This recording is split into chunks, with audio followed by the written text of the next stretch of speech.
నేను ఒక్కసారి మీరు గుర్తుపెట్టుకోండి, ఒకప్పుడు ఈ ప్రాంతంలో వరి పంట వేస్తే గిట్టుబాటు లేదని పంట హాలిడేగా కూడా మీరు డిక్లేర్ చేసిన రోజులు గుర్తుపెట్టుకోవాలి. ఆ తర్వాత నేను అప్పుడు తిరిగాను.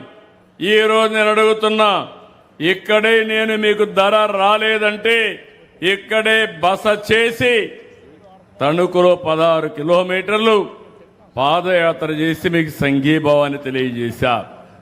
ఈ రోజు నేను రైతాంగాన్ని అడుగుతున్నా, 24 గంటల నుంచి 48 గంటల్లో రైతు ధాన్యం ఇచ్చిన వెంటనే మీ అకౌంట్లో డబ్బులు వేసే బాధ్యత ఈ ప్రభుత్వం తీసుకున్నాం. నేను, మా మిత్రుడు పవన్ కళ్యాణ్ గారు,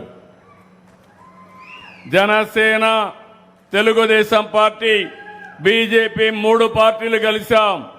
ఆ రోజు ఒకే మాట చెప్పాం, రాష్ట్రాన్ని పునర్నిర్మాణం చేయాలి, విధ్వంసం నుంచి వికాసం వైపు నడిపిస్తానని చెప్పాం. ఆ మాట నిలబెట్టుకున్నాం. సంక్షేమ కార్యక్రమాలు చరిత్రలో ఎప్పుడూ ఇవ్వని విధంగా ఒక తేదీ అంటే ఆ డేట్లో సంక్షేమ కార్యక్రమాలు ఇచ్చిన ప్రభుత్వం ఈ ఎన్డీఏ ప్రభుత్వం అని చెప్పి కూడా నేను మీకు తెలియజేస్తున్నా. మొన్ననే అన్నదాత సుఖీభవ ఇచ్చాం. ఈ నెల మళ్ళా సిద్ధమయ్యాం.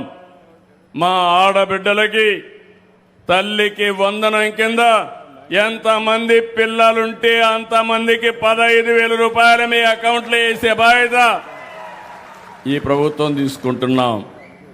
మొదలు తారీఖున పేదల సేవ 4,000, 6,000, 10,000, 15,000 నేను ఛాలెంజ్ చేసి అడుగుతున్నా. ఒక భారతదేశంలోనే కాదు, ప్రపంచంలో ఎక్కడ కూడా ఇవ్వని విధంగా సంక్షేమ కార్యక్రమాలు ఇచ్చాం. ఈరోజు ఒక పక్క సంక్షేమ కార్యక్రమాలు ఇచ్చాం, ఇంకో పక్క అభివృద్ధిని పరిగెత్తిస్తున్నాం.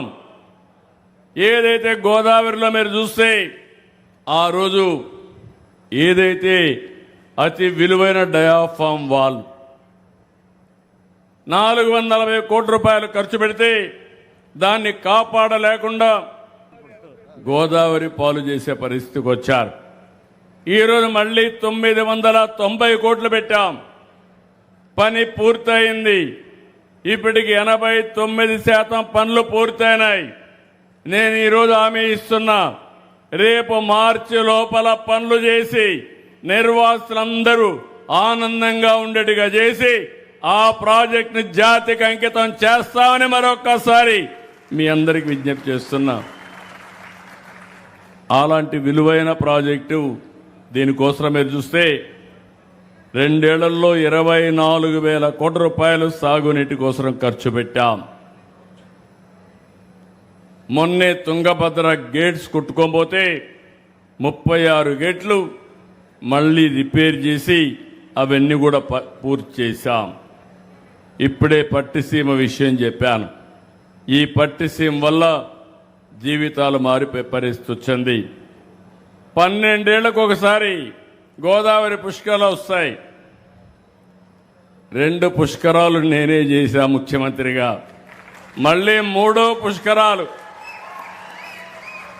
మళ్ళీ రాబోయే సంవత్సరం గోదావరి పుష్కరాలు అత్యంత వైభవంగా చేసే బాధ్యత ఈ ప్రభుత్వం తీసుకుంటుందని చెప్పి నేను మీకు అందరికీ తెలియజేస్తున్నా. ఎందుకు నేను ఈ మాట వాడుతున్నానంటే, మనమందరం కూడా నదులను పూజించడం, ప్రకృతితో అనుసంధానం కావడం మన వారసత్వం, మన సంస్కృతి. అలాంటిది మొట్టమొదటిసారిగా నిర్వహించినప్పుడు ఘనంగా ఎక్కడికక్కడ ఘాట్లన్నీ కట్టాం. నేను ఈరోజు ఇంకొక విషయం కూడా మీరు గుర్తుపెట్టుకోవాల్సింది, ఒక పక్కన రాజమహేంద్రవరం పేరు కూడా పోయిన పుష్కరాలు నేనే పెట్టా, ఇంకొక పక్క కొవ్వూరు, ఇంకొక పక్క పోలవరం వరకు వెళ్తే పోలవరం కూడా నా పూర్వజన్మ సుకృతంగా భావిస్తున్నా. ఆ ప్రాజెక్ట్ని స్పీడ్గా అమలు చేయడమే కాకుండా పూర్తి చేసి జాతికి అంకితం చేసే అదృష్టం నాకు రావడం ఇది ఒక అదృష్టంగా నేను భావిస్తున్నా. ఈ సందర్భంలో నిన్నే నేను ముంబైకి వెళ్ళి డిప్యూటీ సీఎం పవన్ కళ్యాణ్ గారిని కలిసి వచ్చాను. ఆయన భుజానికి ఆపరేషన్ అయింది. ఎందుకంటే ఆయనకు ఫ్యాన్స్ ఎక్కువగా ఉంటారు. ఎక్కడికి బయట వచ్చినా తోపుళ్ళు కూడా అట్నే ఉంటాయి. ముందుకు లాగడం మా రాజకీయ నాయకులకు అందరికీ ఉంటాయి, ఆయనకి ఇంకొంచెం ఎక్కువగా ఉంటాయి. దాంతో భుజం కూడా కొంత దెబ్బతినడం, ఆపరేషన్ చేసుకున్నారు, ఫాస్ట్గా కోలుకుంటున్నారు. నేను ఇప్పుడే పనికి వస్తానంటే కాదు జాగ్రత్తగా చూసుకో, రాజకీయం ముఖ్యం, అదే సమయంలో ఆరోగ్యం కూడా ముఖ్యం. ఆరోగ్యం బాగుంటే ఇంకా బాగా పనిచేసే అవకాశం వస్తుందని చెప్పాను. తొందరలోనే ఇంకా ఒక 3 రోజులు అక్కడే ఉండాలి. తొందరలో వస్తాడు. ఆయన, నేను, నరేంద్ర మోడీ గారు ఒకటే ఆలోచిస్తున్నాం. నరేంద్ర మోడీ గారు ప్రధానమంత్రిగా 2047కు భారతదేశాన్ని వికసిత్ భారత్గా తయారు చేయాలనేది లక్ష్యం.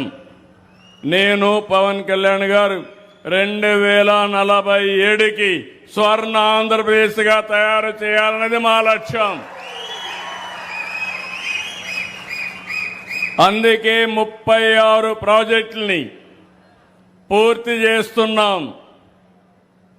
నాకెప్పుడు కూడా గోదావరి జిల్లాలంటే ఇప్పుడే కాదు, మొదటి నుంచి కూడా నా రాజకీయ జీవితంలో గోదావరి జిల్లాలు ఎప్పుడు కూడా నన్ను ఆశీర్వదించాయి. ఎంత నమ్మకం అంటే, ఒకప్పుడు తూర్పు గోదావరి జిల్లా సమైక్య జిల్లా, హరికేన్ తుఫాన్ వచ్చింది. 10 రోజులు ఇక్కడే ఉన్నా, మళ్లీ పునరావాసం కల్పించి మిమ్మల్ని అందరినీ బాగా చేసిన తర్వాతనే తిరిగి హైదరాబాద్ సెక్రటరియట్కి వెళ్ళాను.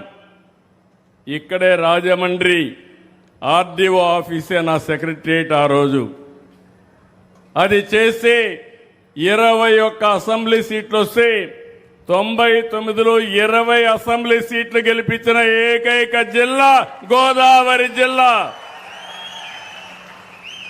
అంటే మంచి చేస్తే మీరు ఎప్పుడు మాతోనే ఉంటారు. ఎమ్మెల్యే మంచి చేస్తే ఎక్కువ ఓట్లేస్తారు. అదే మరి పార్టీ మంచి చేస్తే ఆ పార్టీని ఆశీర్వదిస్తారు. నా ఆలోచన ఒకటి మీరు గుర్తుపెట్టుకోవాలి. విభజన జరిగింది, కొంత నేనే హైదరాబాద్ని, సైబరాబాద్ని అభివృద్ధి చేశాను. ఈరోజు దేశంలో హైయెస్ట్ తలసరి ఆదాయం ఎక్కడంటే తెలంగాణ రాష్ట్రం. దానికి కారణం ఏంటంటే సైబరాబాద్ నగరం. అది నాలెడ్జ్ ఎకానమీకి కేంద్రంగా తయారైంది.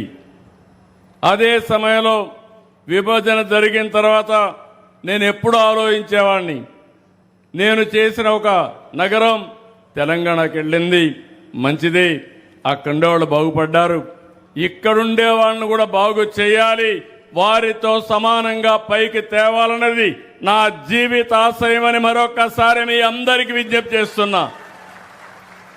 అందుకే ఎప్పుడు ఆలోచించినా 24 గంటలు అదే ఆలోచిస్తూ ఉంటాను. అందుకే మీరు ఒకసారి చూస్తే గోదావరి జిల్లాలో వరి పంటకు కూడా రాను రాను డిమాండ్ తగ్గిపోయే పరిస్థితి వచ్చింది. దానికి కారణం ఆహారపు అలవాట్లు మారిపోతున్నాయి. కార్బోహైడ్రేట్స్ తినడం లేదు. ప్రతి ఒక్కరూ ఈరోజు ప్రోటీన్ తినే పరిస్థితికి వచ్చారు. ఇక్కడ పండే వరికి, ధాన్యానికి ధర తగ్గే పరిస్థితి వస్తూ ఉంది. మనం పండించిన చేపలకు ధర పెరిగే పరిస్థితి వచ్చింది. కానీ ఈ మధ్య కాలంలో యుద్ధ ప్రభావం వల్ల కొంతవరకు ఇబ్బందులు కూడా వచ్చాయి. నేను ₹1.50కి ప్రతి రైతుకు, అక్వార్ రైతుకు కరెంట్ ఇచ్చానంటే అది వాళ్ళ పైన ఉండే ప్రేమని మరొక్కసారి మీ అందరికీ తెలియజేస్తున్నా.